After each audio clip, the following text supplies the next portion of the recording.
We do know that it is imminent. That's according to South Korean and US authorities. We also know that they have moved 2 missile launches to the east coast of the country. That happened some days ago, and that they fueled them today. That is the reports that we are getting from South Korea.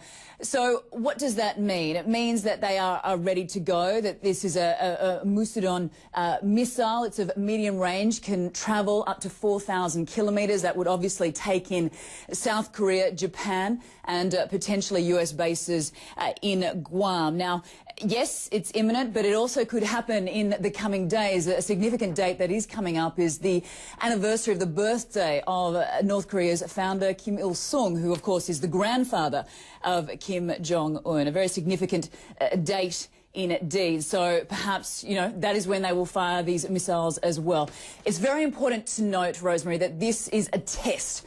The North Koreans have said that this would be a test, not a strike. No one thinks that this is going to be a strike on South Korea or any other country in the region. So that is very important to note. But if this does take place, it will be seen as a provocative action by the belligerent nation, and will obviously require some sort of, you know, repercussion, consequences from the international community, whether it be further sanctions or further condemnation. Rosemary. Yeah, indeed. And of course, if it's a test fire, we don't know what's going to happen. North Korea doesn't know either, does it? So it's the panic that could ensue.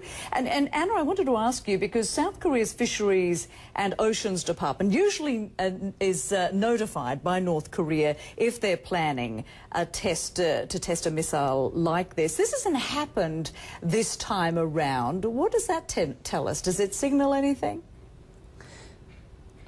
Well, I think it means one of two things. Either North Korea is posturing. Perhaps this is more bluster as far as North Korea is concerned. Remember, we have had a month's worth of warlike rhetoric coming out of Pyongyang on a daily basis.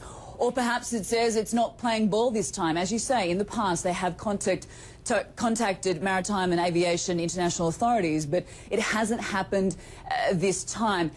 If it was to go ahead, if this missile test was to go ahead and they weren't to contact those authorities, it would certainly be perceived as very reckless behaviour.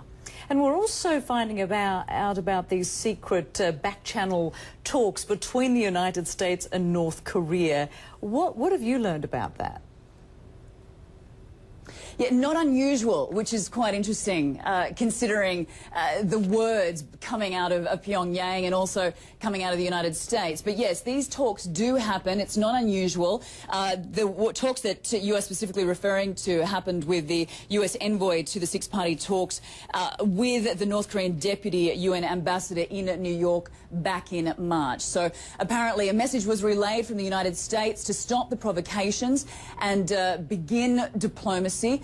The North Koreans apparently said that they would pass on that message. Well, as we've since learned after that meeting took place, that UN sanctions were imposed, punishing North Korea for that third nuclear test back in February. And obviously the rest has followed. So perhaps it sort of shows that the message may have been received, but it certainly wasn't acted upon. Yeah, looks that way. And Anna, just before you go, I mean, of course, you've had an opportunity to talk to so many people there. What's the mood there as the tensions rise?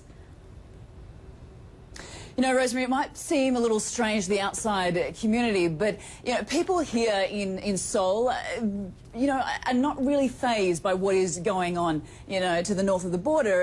And the reason being is that they have been living with these hostilities for the last 60 years. You know, that was when the armistice was signed back in 1953. And since then, the two Koreas have really technically still been at war. So I think people here in South Korea are aware that a strike, I beg your pardon, that a missile test is imminent, but it certainly won't be a strike.